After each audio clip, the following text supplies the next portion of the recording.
Welcome to Rashmi's रसोई। 9 दिवस नवरात्राचे हे उपवास असलं का प्रश्न पडतो रोज उपवासाला काय बनवायचं। त्यात घरात जर आपल्या मोठ्यांचा उपवास असेल तर त्यांना पौष्टिक पण द्यायचं असतं। त्यामुळे मुद्दामच खास तुमच्यासाठी ही पौष्टिक अशी उपवासाची थाली मी घेऊन आली आहे। त्यासाठी हा व्हिडिओ तुम्ही शेवटपर्यंत बघा आणि माझ्या चॅनलला लाईक, शेअर आणि सबस्क्राइब करा। आज आपण उपवासाच्या थालीमध्ये वरईचा किंवा भगरचा भात करणार आहोत। वरीच्या तांदळाचं पीठ केलं आहे, त्याची भाकरी, बटाट्याची उपवासाची भाजी आणि उपवासाचा खोबऱ्याचा सार बनवणार आहोत। तर चला मग पूर्वतयारी करून घेऊया, नंतर रेसिपी बनवायला सुरुवात करूया। सर्वात आधी आपण वरीच्या तांदळाचा किंवा भगरचा भात बनवणार आहोत। त्याकरता 1 वाटी आपण हे वरीचे तांदूळ स्वच्छ पुसून घेतले आहेत। तुम्ही धुवून निथळून घेतलेत तरी चालेल। नंतर मिरची वापरणार आहोत आपण 1 कढीपत्त्याची पानं, जर तुम्हाला उपवासाला कढीपत्ता चालत असेल तर, पाव चमचा जिरं, चवीप्रमाणे मीठ आणि 1 वाटी तांदूळ असतील तर 3 वाटी आपण पाणी गरम करणार आहोत। चला मग रेसिपी करायला सुरुवात करूया। वरीच्या तांदळाचा किंवा भगरचा भात बनवण्यासाठी आपण गॅसवर ही कढई ठेवली आहे। अगदी चमचाभरच तूप घेते मी, तुम्ही तेल देखील वापरू शकता। तूप पण छान गरम झालं आहे। फोडणीला कढीपत्त्याची पानं आणि मिरची घालूया। पुन्हा एकदा सांगते, जर तुम्ही उपवासाला जिरं किंवा कढीपत्ता खात नसाल तर स्किप केलं तरी चालेल। अगदी पाव चमचा मी जिरं घातलं आहे। मिरची छान तुपावर आपल्याला परतून घ्यायची आहे। आता आपण ह्याच्यात 1 वाटी वरीचे तांदूळ किंवा भगर आहेत ते ऍड करूया। तुपावर 3 ते 4 मिनिटांसाठी मीडियम फ्लेमवर परतून घ्यायचं आहे। आणि हे बघा 3 वाटी पाणी आहे ना, मी इथे गरम करत ठेवलं आहे साईडला।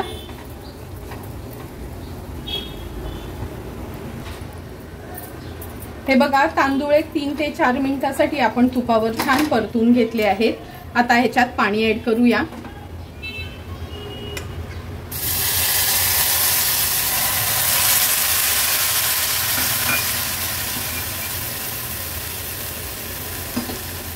सुरुवातीला मी 2 कपच पाणी ऍड केलं आहे। व्यवस्थित भात आपण मिक्स करून घेऊया। मी नेहमीच वरीचा भात बनवत असते, बरोबर 1 कप तांदळाला ना 3 कप पाणी गरज असते। व्यवस्थित उकळून घेऊया हाय फ्लेमवर, नंतरच उरलेलं पाणी ऍड करायचंय। फक्त लक्षात ठेवा, वरईचा भात करताना ना कधी पण उकळतं पाणीच ऍड करा, म्हणजे तांदूळ छान शिजला जातो। हे बघा आपल्या भाताला पण छान उकळी आली आहे। आता हे उरलेलं पाणी देखील मी ह्याच्यातच ऍड करते। लक्षात ठेवा, 1 वाटी जर वरईचे तांदूळ घेतले तर 3 वाटी त्याला उकळतं पाणी आपण वापरायचं आहे। आता पाणी थोडं कमी होईपर्यंत हाय फ्लेमवरच ह्याला छान आपण उकळी काढून घ्यायची आहे। अगदी 1-1.5 मिनिटातच तुम्ही बघू शकता, हे बघा पाणी यातलं कमी झालं आहे। आता गॅसची फ्लेम लो करूया आणि अगदी लो फ्लेमवर झाकण ठेवून भात हा आपल्याला वरईचा शिजवून घ्यायचा आहे। अगदी 3 ते 4 मिनिटच झाली आहेत। झाकण काढून बघूया। तुम्ही बघू शकता, हे बघा सुंदर असा आपला वरईचा भात तयार झाला आहे। किती छान असा हे बघा, अगदी व्यवस्थित भात शिजला गेलाय। आता आपण ह्याच्यावर झाकण ठेवूया आणि गॅसची फ्लेम स्विच ऑफ करूया। झटपट असा आपला उपवासाचा वरईचा भात तयार आहे। आता आपण उपवासाची बटाट्याची भाजी बनवणार आहोत। त्याकरता 3 छोट्या साईजचे बटाटे उकडवून अशा फोडी करून घेतले आहेत।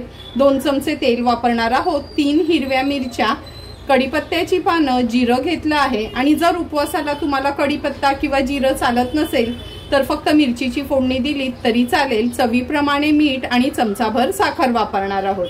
तर चला मग लगेचच भाजी बनवायला सुरुवात करूया।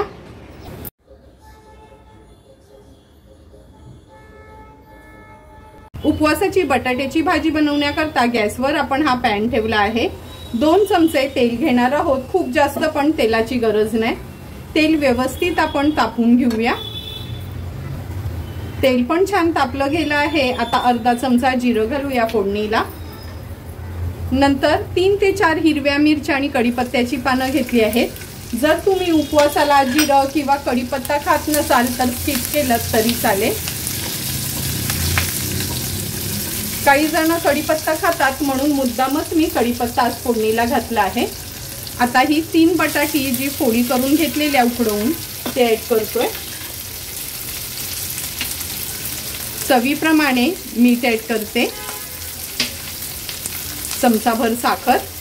ह्या उपवासाच्या भाजीमध्ये ना साखर तुम्ही आवर्जून घाला।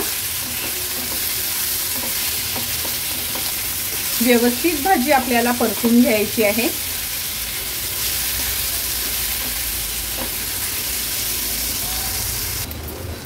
भाजी अगदी व्यवस्थित फोडणीमध्ये आपण परतून घेतली आहे। झाकण ठेवून 2 ते 3 मिनिटांसाठी लो फ्लेमवर वाफ काढून घ्यायची आहे। 3 ते 4 मिनिटं झालेत आपण भाजीवर झाकण ठेवून वाफ काढत होतो। हे बघा, सुंदर अशी आपली उपवासाची बटाट्याची भाजी तयार झाली आहे। थोडी आपल्या पॅनला लागली नाही, अगदी कमी तेलावरच छानशी अशी ही उपवासाची तिखट गोड भाजी तयार होते। आता गॅसची फ्लेम स्विच ऑफ करूया आणि भाजी सर्व करण्यासाठी रेडी आहे। आता आपण उपवासाचा खोबऱ्याचा सार बनवणार आहोत। त्यासाठी हे बघा, थोडंसं ओलं खोबरं, अर्धी वाटी तरी ओलं खोबरं घेतलं आहे। 5 ते 6 आपल्या लाल सुक्या मिरच्या, 2 मोठे चमचे भरून भाजलेले शेंगदाणे, पाव चमचा जिरं असं आपण हे वाटण वाटणार आहोत सार बनवण्याकरता। फोडणी करता 2 हिरव्या मिरच्या आणि कढीपत्त्याची पानं, 2 कोकमाची टापं। जर उपवासाला तुम्हाला कोकम नको असेल तर तुम्ही पाव कप दही घालू शकता आणि चवीप्रमाणे मीठ वापरणार आहोत। सर्वात आधी ओलं खोबरं, सुक्या मिरच्या, शेंगदाणे आणि जिरं मिक्सरला आपण छान पाणी घालून चटणी वाटून घेऊया। हे बघा, खोबऱ्याचा सार बनवण्याकरता आपण ही चटणी छानशी वाटून घेतली आहे। आता थोडं पाणी ऍड करून ही पातळ करून घेते। आता लगेचच आपण खोबऱ्याचा सार बनवायला सुरुवात करूया। उपवासाचा खोबऱ्याचा सार बनवण्याकरता गॅसवर आपण हे पातेलं ठेवलं आहे। 1 मोठा चमचा भरून तेल घेणार आहोत। तेल पण छान गरम झालं आहे। फोडणीला आपण पाव चमचा जिरं घालूया। पाव चमचा जिरं मी मिक्सरला म्हणजे त्या चटणी सोबतच वाटून घेतलं होतं आणि पाव चमचा जिरं आपण फोडणीला घालणार आहोत। नंतर कढीपत्त्याची पानं आणि हिरवी मिरची घेतली आहे। जर तुम्ही उपवासाला कढीपत्ता खात नसाल तर स्किप केलं तरी चालेल। फोडणी थोडीशी परतून घ्यायची आहे आणि हे वाटलेलं चटणी आपण ऍड करणार आहोत। आता आपल्या गरजेप्रमाणे आपण ह्याच्यात पाणी ऍड करायचं आहे। मी जवळपास ग्लासभर तरी पाणी ह्याच्यामध्ये ऍड केलं आहे। हे बघा, किती सुंदर रंग येतो ह्या उपवासाच्या साराला। चवीप्रमाणे मीठ ऍड करूया। मी आता ह्या उपवासाच्या सारामध्ये कोकम ऍड करते। जर तुम्ही उपवासाला कोकम खात नसाल ना तर तुम्ही पाव कप दही किंवा अर्ध लिंब पिळून घालू शकता, म्हणजे छान ही आंबट तिखट असा आपला उपवासाचा हा खोबऱ्याचा सार लागतो। व्यवस्थित मिक्स करून घ्यायचा आणि छान ह्याला उकळी काढून घेऊया हाय फ्लेमवर। हे बघा, आपल्या उपवासाच्या साराला छान उकळी आली आहे। छान पळी फिरवून घेऊया आणि आता मीडियम फ्लेमवर 1-2 ते 3 मिनिटांसाठी ना ह्याला छान असं उकळवून एकजीव करून घ्यायचं आहे, म्हणजे व्यवस्थित हे आपलं खोबऱ्याचं वाटण शिजलं जाते। 3 ते 4 मिनिटं झाले, तुम्ही बघू शकता। हे बघा, आपला हा खोबऱ्याचा उपवासाचा सार अगदी व्यवस्थित तयार झाला आहे। हाय फ्लेमवर ह्याला उकळी काढून घेते। हे बघा, उपवासाच्या खोबऱ्याच्या साराला पण छान उकळी आली आहे। आता गॅसची फ्लेम स्विच ऑफ करूया आणि सर्व करण्यासाठी हा उपवासाचा खोबऱ्याचा झटपट असा सार तयार आहे। आता आपण उपवासाची वरईच्या तांदळाची म्हणजे पीठ दळून घेतलंय त्याची भाकरी बनवणार आहोत किंवा भगरच्या पिठाची आपण भाकरी बनवणार आहोत। 1 वाटी भरून आपण हे वरईच्या तांदळाचं पीठ घेतलं आहे आणि पाऊण वाटी आपण पाणी घेणार आहोत। हे कप मोठं असल्यामुळे मी हे बघा पूर्ण भरून घेतलं आहे आणि हा कप पाऊण कप एवढा आहे। तर चला मग उपवासाची भगरची भाकरी बनवायला सुरुवात करूया। मी ह्या सॉसपॅन मध्ये पाऊण वाटी पाणी उकळवून घेणार आहे। तुम्हाला हवं असेल तर तुम्ही थोडंसं मीठ घालू शकता, पण मी नॉर्मली भाकरीमध्ये किंवा चपातीमध्ये मीठ घालत नाही। उपवासाची वरईच्या पिठाची भाकरी बनवण्यासाठी हे बघा पाण्याला पण छान उकळी आली आहे। आता थोडं थोडं करून हे वाटीभर पीठ घालते। छान उकड काढून घ्यायची, म्हणजे जसं आपण मोदक बनवताना कशी उकड काढून घेतो तसंच ही आमच्या आगरी कोळी पद्धतीचीच वरईच्या पिठाची मी भाकरी दाखवणार आहे। फक्त लक्षात ठेवा, 1 वाटी तांदूळ म्हणजे वरईचं पीठ असेल तर पाऊण वाटीच पाणी घ्यायचं आहे, कारण का हे वरीचं पीठ कसं थोडं चिकट असतं ना, ह्याला कमी प्रमाणातच पाणी लागतं। हे बघा छान उकळतं आपण घाटून घेतलं आहे, म्हणजेच उकड काढून घेतली आहे। आता गॅसची फ्लेम स्विच ऑफ करते आणि हे पीठ ताटात घेऊन गार करते आणि मळून घेणार आहे। तुम्ही बघू शकता पिठाची वाफ थोडी कमी झाली आहे आणि लक्षात ठेवा एकदम गार करून घ्यायचं नाही, असं थोडी वाफ कमी झाली ना आपण हात लावू शकलो का मळून घ्यायचंय। असा हा पाण्याचा हात घ्यायचा आणि पीठ व्यवस्थित आपल्याला मळून घ्यायचे। पाण्याचा हात घेऊन आपण हे पीठ छान असं मऊ होईपर्यंत मळून घ्यायचंय।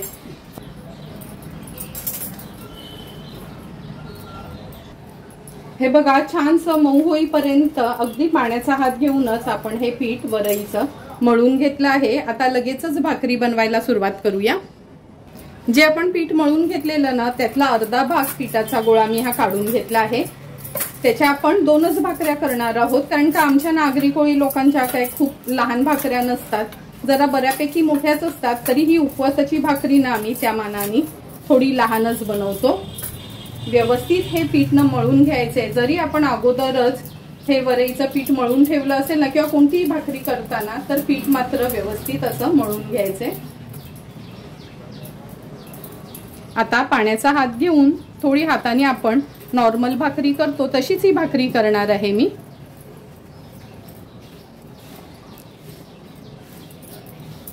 आता ह्या पोळीपाटाला मी पाणी लावून घेते आणि आपल्या तांदळाच्या भाकरीसारखी ही भाकरी वळून घेऊया।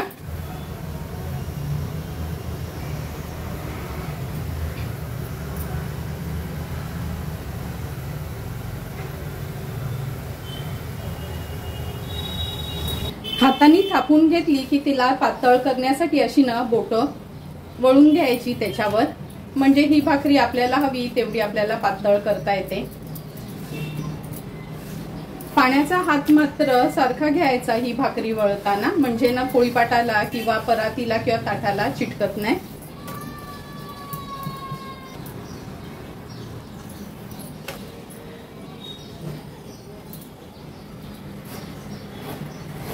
तुम्ही बघू शकता सुंदर अशी आपली ही वरईची भाकरी छान आपली बनवून झाली आहे। आता एका बाजूला तवा देखील गरम झाला आहे, लगेचच भाकरी भाजून घेऊया। हे बघा माझा हात दिसतो एवढी ही पातळ भाकरी झाली आहे।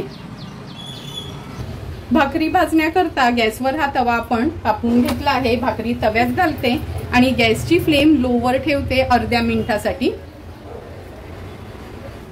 लो फ्लेमवर भाकरी तव्यात घातल्यावर अर्धा मिनिट झालं आहे। तुम्ही बघू शकता भाकरीला छान वाफ येते। आता गॅसची फ्लेम हाय करायची आहे आणि आणखीन अर्ध्या मिनिटासाठी तरी हाय फ्लेमवर ही भाकरी अशीच ठेवायची आहे।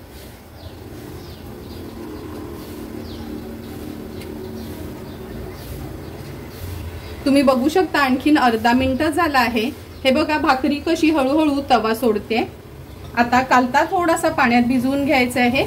भाकरी सर्व बाजूनी नाशी मोकळी करून घ्यायची आपल्याला आणि आता भाकरी आपण पलटून घेणार आहोत।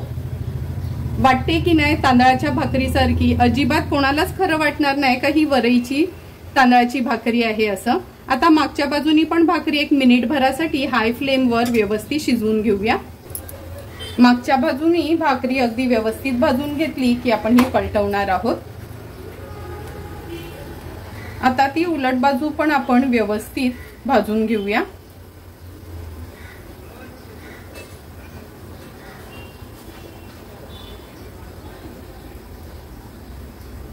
तुम्ही बघू शकता वरीची भाकरी असून पण कशी भाकरी छान फुगते। आता ही भाकरी आपण काढून घेणार आहोत। सुंदर अशी आपली उपवासाची वरीची भाकरी तयार आहे। तांदळाच्या भाकरीसारखी आपली ही वरईची भाकरी तयार आहे। आता आणखीन एक भाकरी आहे, अशाच पद्धतीने मी बनवून घेते। एक एक करून दोन्ही भाकऱ्या आपल्या तयार झाल्या आहेत। आता लगेचच उपवासाचं ताट वाढायला घेऊया। तुम्ही बघू शकता सुंदर असं उपवासाच्या थालीचं आपल्या वरीच्या पिठाच्या भाकऱ्या किंवा भगरच्या पिठाच्या भाकऱ्या, खोबऱ्याचा उपवासाचा सार, उपवासाची बटाट्याची भाजी आणि भगरचा किंवा वरईचा उपवासाचा भात तयार आहे। लगेचच आता ताट वाढायला घेते। उपवासाचं ताट वाढताना सर्वात आधी सुरुवात आपण दह्याने करूया। मी ह्याच्यात थोडीशी साखर घातली आहे। नंतर आपण ह्याच्यात हे खोबऱ्याचं सार वाढणार आहोत। तुम्ही बघितलं असेल किती सुंदर असं उपवासाचं हे खोबऱ्याचं सार तयार होते। म्हणजे नेहमीच उपवासाला ना खूप गोड गोड खाऊन कंटाळा येतो, मग असं तिखट काय असेल ना तर खूप छान वाटतं खायला। गोडामध्ये तर मी ड्रायफ्रूटचे लाडू केलेले तेच वाढणार आहे, वेगळं काय केलं नाही। आणि ह्या ड्रायफ्रूटचे लाडूची रेसिपी देखील मी अपलोड केली आहे, तुम्ही माझ्या चॅनलवर तो व्हिडिओ पण बघू शकता। तुम्हाला पण जर मी बनवलेली ही झटपट अशी उपवासाची किंवा मिलेट थालीची रेसिपी आवडली असेल तर तुम्ही पण नक्की आता ह्या नवरात्रामध्ये माझ्या पद्धतीने एकदा तरी ही उपवासाची थाली घरी ट्राय करा आणि मला कमेंट करून सांगा की तुम्ही बनवलेली ही उपवासाची थाली कशी झाली आहे ती। जर तुम्हाला मी बनवलेल्या ह्या उपवासाच्या थालीचा व्हिडिओ आवडला असेल तर नक्की माझ्या चॅनलला तुम्ही लाईक, शेअर अँड सबस्क्राईब करा। Thank you for watching my video.